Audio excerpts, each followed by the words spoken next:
नमस्कार दोस्तों, crime story channel पर मैं राजेश आपका स्वागत करता हूं। दोस्तों, आज मैं आपको अपराध की जिस पहली वारदात के बारे में बताने जा रहा हूं, वो वारदात खरगोन मध्य प्रदेश में हुई थी। तो चलिए दोस्तों, जानते हैं इस वारदात के बारे में। साल 2020 समाप्त होने में गिनती के दिन बचे थे। नया साल शीतलहर की चौखट पर खड़ा था।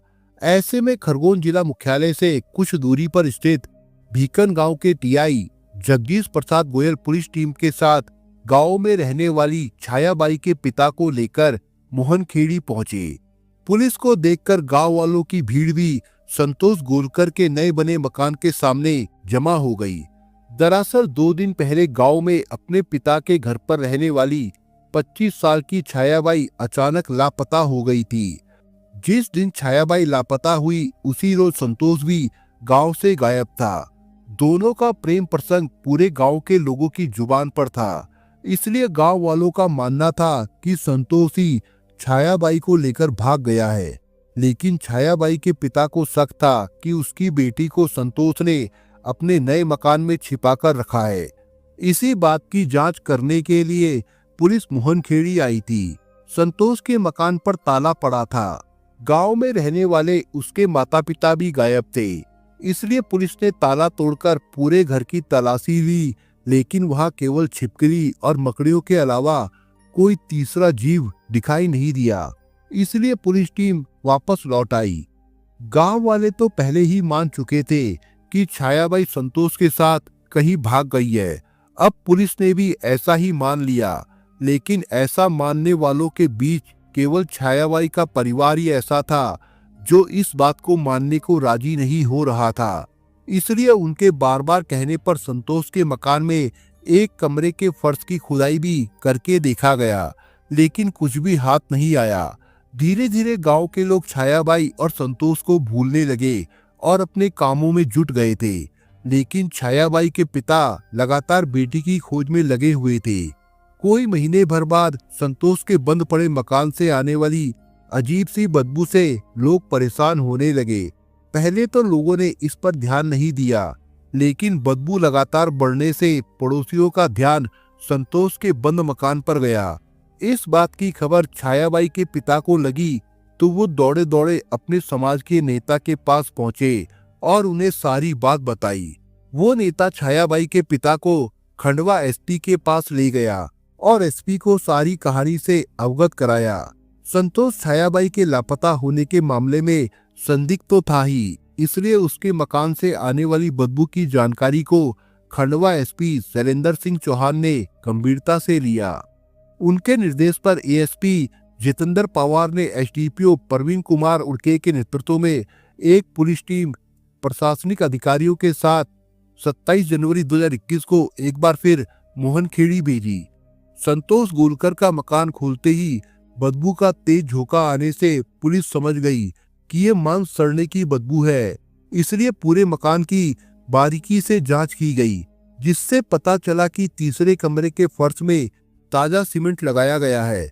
इसलिए शक के आधार पर पुलिस ने उस जगह की खुदाई करवाई तो 1.5 फुट नीचे एक कान की बाली और लगभग 2.5 फुट नीचे एक लेडी चप्पल मिली, जिनके बारे में बताया गया कि ये दोनों ही चीजें छायाबाई की है। खुदाई की गहराई बढ़ने के साथ बदबू भी बढ़ती जा रही थी। वास्तव में पुलिस का शक उस समय सही साबित हुआ जब कोई 4 फुट की गहराई पर छायाबाई का सड़ा गला शव बरामद हो गया। इसके बाद जांच के लिए एफएसएल अधिकारी सुनीता मकवाना भी पहुंच गए। जांच के बाद उन्होंने शव को लगभग 1 महीना पुराना बताया, जिसके बाद उसे पोस्टमार्टम के लिए भेज दिया गया। लेकिन शव की हालत ज्यादा खराब होने की वजह से उसका पोस्टमार्टम इंदौर के एमवाई अस्पताल में किया गया।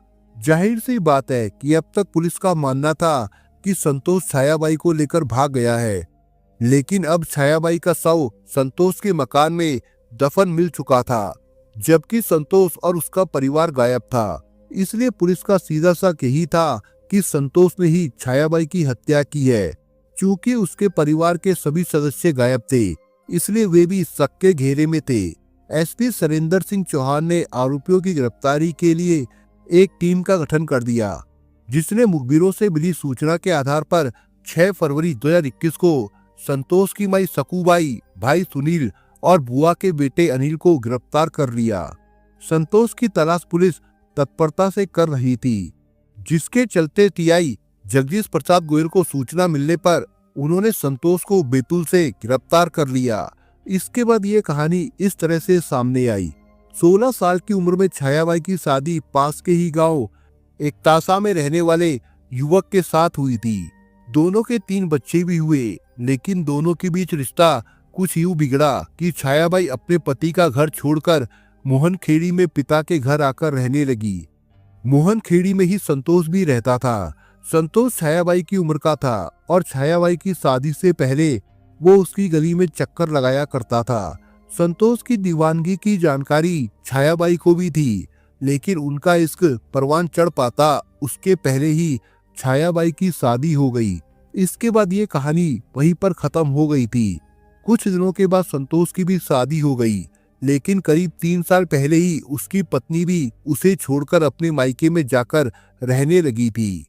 संतोष ने कुछ दिनों तक तो ध्यान नहीं दिया, लेकिन पत्नी की गैर मौजूदगी में शारीरिक जरूरतें परेशान करने लगी तो उसे छायाबाई का ध्यान आया, जो खुद भी अपने पति को छोड़कर बैठी थी। इसलिए उसने अगले दिन ही छायाबाई की खातिर उसकी गली में चक्कर लगाने शुरू कर दिए। छायाबाई भी कई सालों से पति से अलग रह रही थी। जैसे ही उसने संतोष को देखा तो उसे अपने किशोर उम्र की याद आ गई, जब संतोष उसकी गली में चक्कर लगाया करता था। इसलिए एक दिन छायाबाई ने भी मौका देखकर उसे सकारात्मक संदेश दे दिया, जिसके 4 दिन बाद ही दोनों गांव के बाहर एकांत में मिले और अपनी हसरतें पूरी कर प्यार के बंधन में बंध गए। छायाबाई मायके में रहते हुए अपने माता पिता के ऊपर बोझ नहीं बनना चाहती थी, इसलिए वो गांव के कुछ घरों में झाड़ू पोछा करने लगी थी। वो सुबह घर से निकलकर पहले अपना काम करती थी, फिर सीधे संतोष के पास पहुंच जाती थी, जहां दोनों एक दूसरे के तन की प्यास पूरी करते थे। फिर छायाबाई वापस घर चली जाती थी। दोनों एकांत में रोज मिला करते थे, इसलिए इस बात की जानकारी गांव वालों को हो गई थी। छायाबाई के परिवार तक भी ये खबर पहुंच चुकी थी। पिता ने अपनी बेटी को समझाने की कोशिश की, लेकिन मामला हाथ से निकल चुका था। इधर छायाबाई के साथ घर बसाने की ठान चुके संतोष ने अपना खेत बेचकर छायाबाई के लिए सपनों का घर बनवा दिया था। कुछ दिनों में संतोष का मकान बनकर तैयार हो गया तो वो छायाबाई को इस मकान में लाकर अय्याशी करने लगा।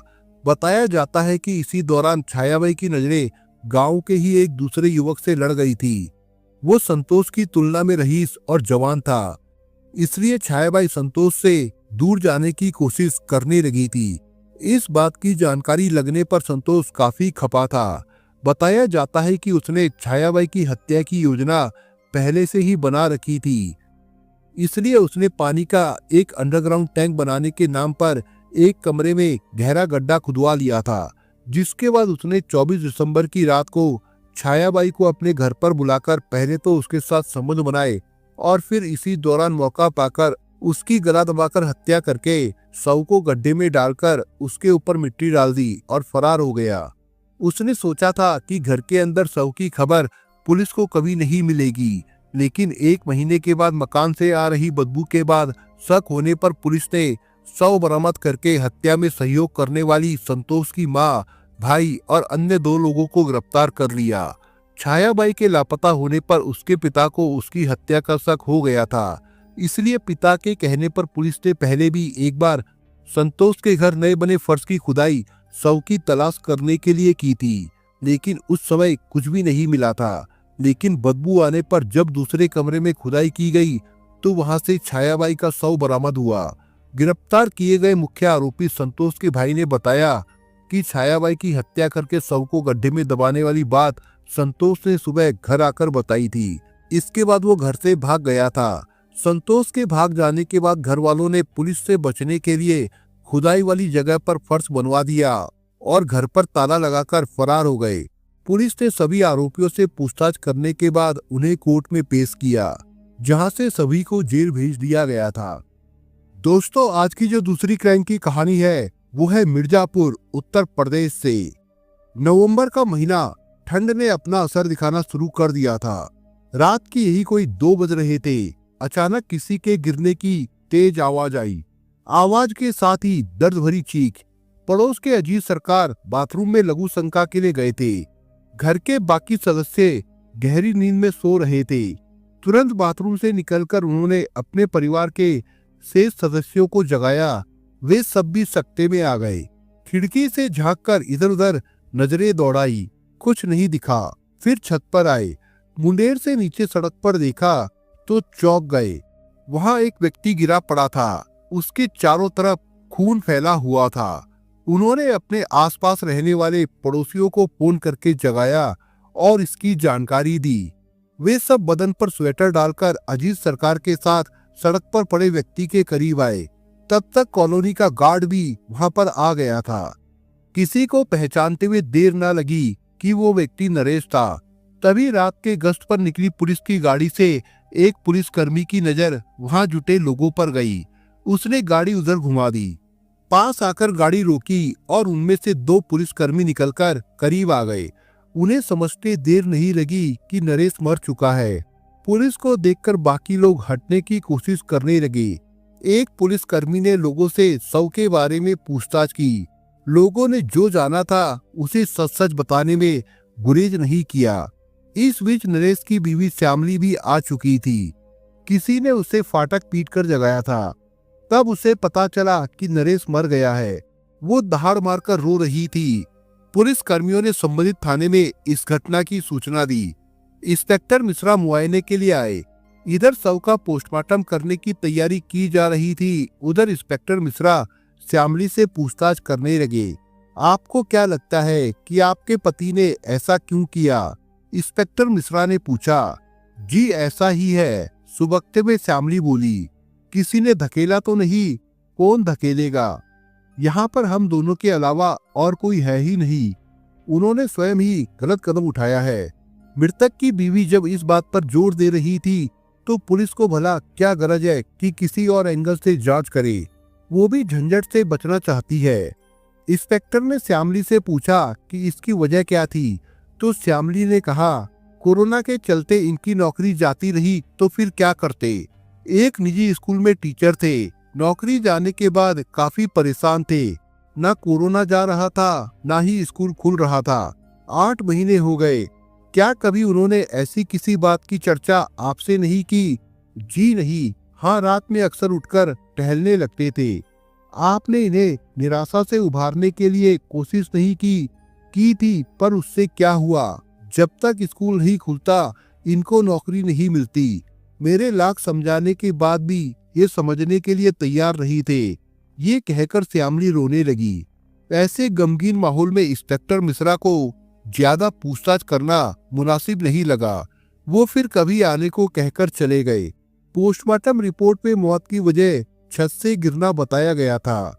मिश्रा इस केस को बंद करने जा रहे थे क्योंकि इसमें शक की गुंजाइश नजर नहीं आ रही थी। औपचारिकता बस 1 हफ्ते के बाद जब श्यामली थोड़ा नॉर्मल हुई तब इंस्पेक्टर मिश्रा उससे मिलने आए। इंस्पेक्टर को देखते ही श्यामली का चेहरा गमगीन हो गया। आपको कोई औलाद नहीं है? जी नहीं, हमारी शादी को अभी 2 साल हुए थे। नरेश और श्यामली की उम्र में 20 साल का अंतर था। ये बात इंस्पेक्टर को अखर रही थी, परंतु ये उनका निजी मामला था, लिहाजा कुछ और पूछना उचित नहीं लगा। इस तरह ये केस हमेशा के लिए बंद हो गया। इस घटना को 1 महीना गुजर गया था। एक दिन एक अधेड़ महिला इंस्पेक्टर मिश्रा से मिलने थाने में आई। उसने नरेश की मौत को लेकर चौंकाने वाले खुलासे किए। पूछने पर उसने अपना नाम रोशनी देवी बताया। नरेश की मौत 1 महीने पहले हुई थी। अब तक आप कहाँ थी? इंस्पेक्टर मिश्रा ने पूछा। साहब, मुझे कल ही इस बात की जानकारी मिली, उसने बताया। वो कहती रही, हमारी शादी को 25 साल हो गए। जब हमें कोई बच्चा ना हुआ तो नरेश मुझसे कटे कटे से रहने लगे। इस बीच श्यामली से उनकी मुलाकात हुई। वो एक मॉल में सेल्स गर्ल का काम करती थी। नरेश श्यामली की छोटी बहन को ट्यूशन पढ़ाते थे। यहीं से श्यामली से उनकी नजदीकियां बढ़ी, जो शादी में तब्दील हो गई। नरेश और श्यामली की उम्र में तो काफी अंतर है। वो तो श्यामली को जब पता चला कि नरेश के पास शहर में करोड़ों का मकान है तो वो संपत्ति के लोभ में फंस गई। आपने शादी का विरोध नहीं किया था, मगर सब बेकार रहा। वे मुझ पर हाथ छोड़ने लगे थे। रोज रोज के लड़ाई झगड़े से तंग आकर मैं मायके चली गई। इस बीच खबर लगी कि उन्होंने श्यामली से शादी कर ली है। मेरे भाई मुकदमा करने जा रहे थे, पर मैंने मना कर दिया।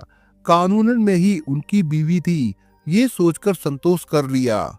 वैसे भी जब रिश्ते में गांठ पड़ जाए तब संबंधों का कोई औचित्य नहीं रह जाता। ये कहकर वो गमगीन हो गई। रोशनी का मायका बनारस शहर से 16 किलोमीटर दूर दीनदयाल नगर में था। इसके बावजूद उसने नरेश के खिलाफ कोई कानूनी कार्रवाई नहीं की।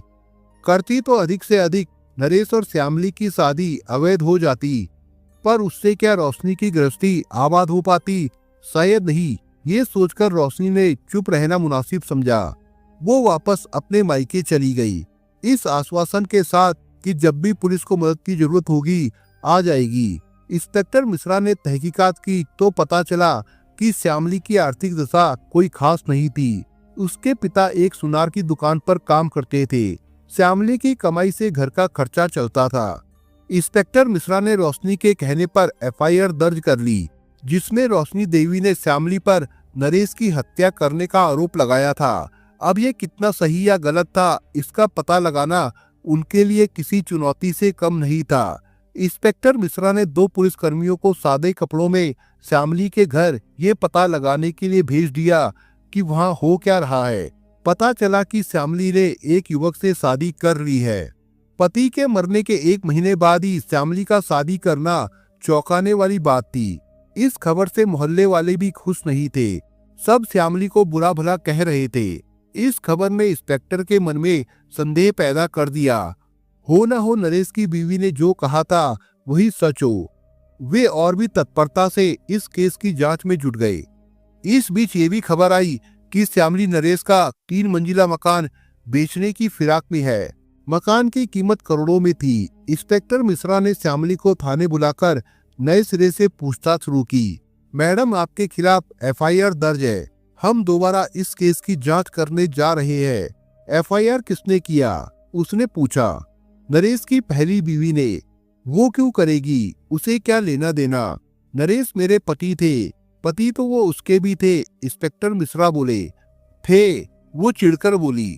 आपकी जानकारी के लिए बता दूं कि नरेश ने अपनी पहली बीवी को तलाक नहीं दिया था, बल्कि छोड़ा था, या यूं कहे उन्होंने स्वेच्छा से मायके में रहना उचित समझा।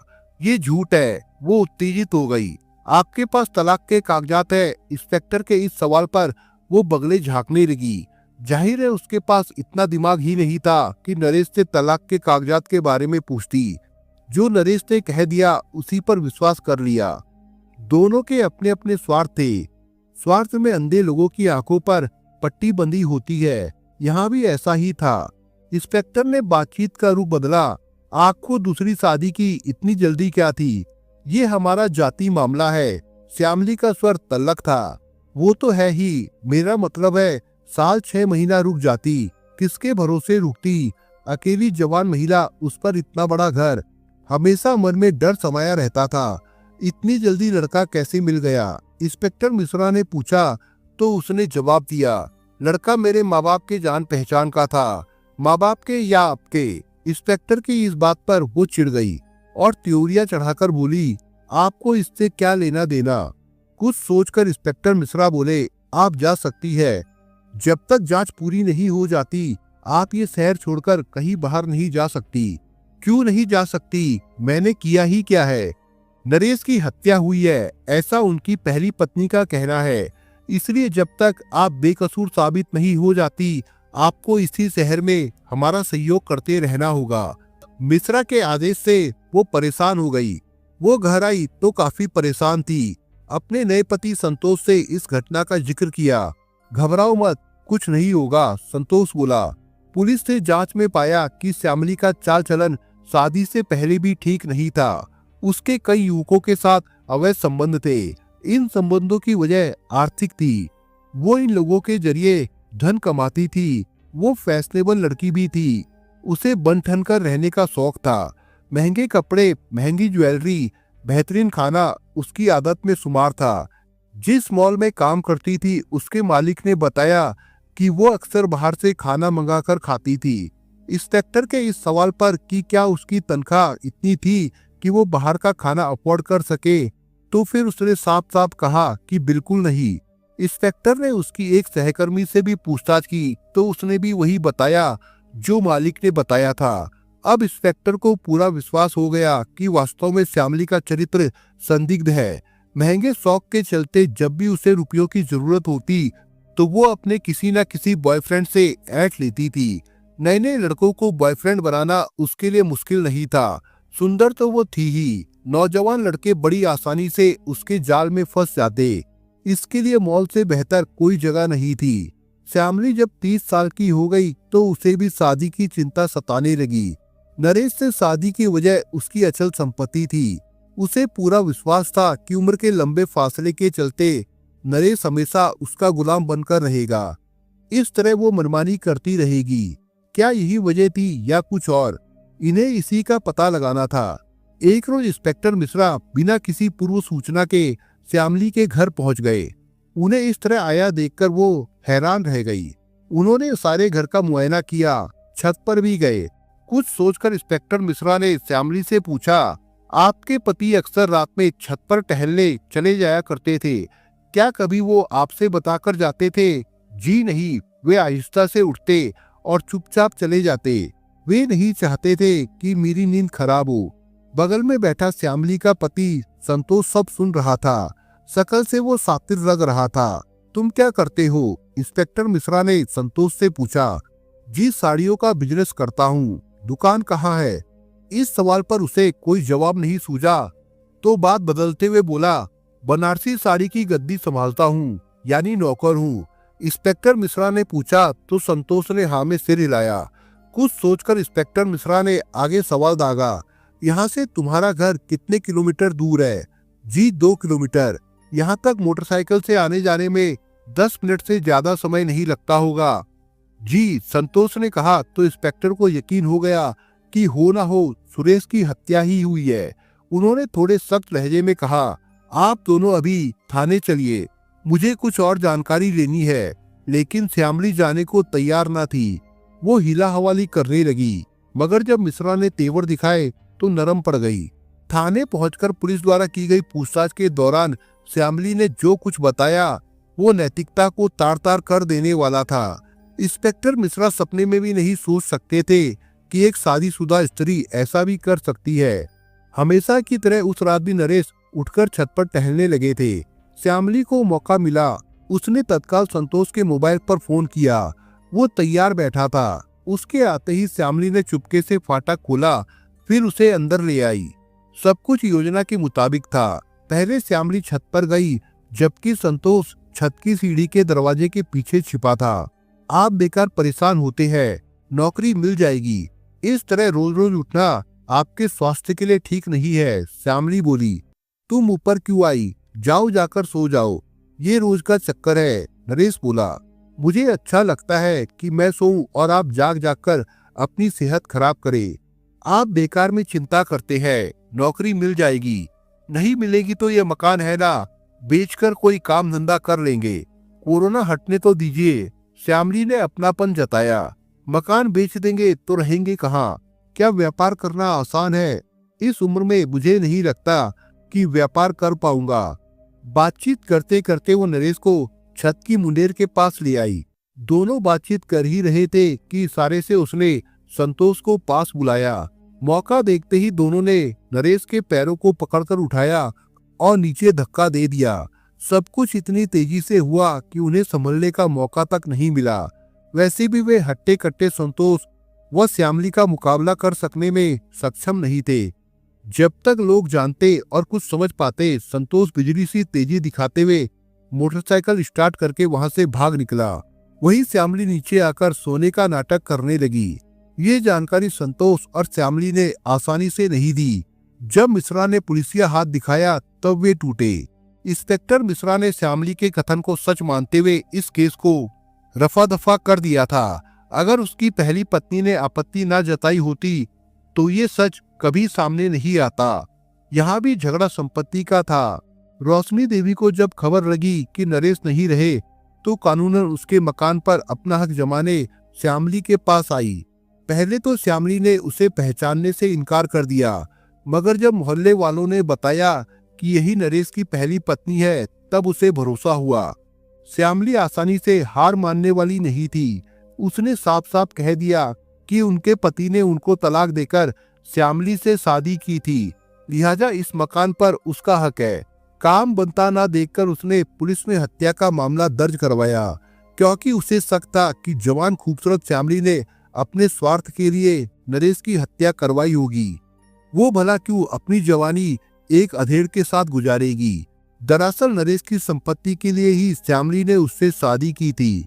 इस बीच गार्ड ने भी एक युवक को नरेश की घर की तरफ से उस रात जाते हुए देखा था, मगर रात होने की वजह से वो उसे पहचान नहीं सका।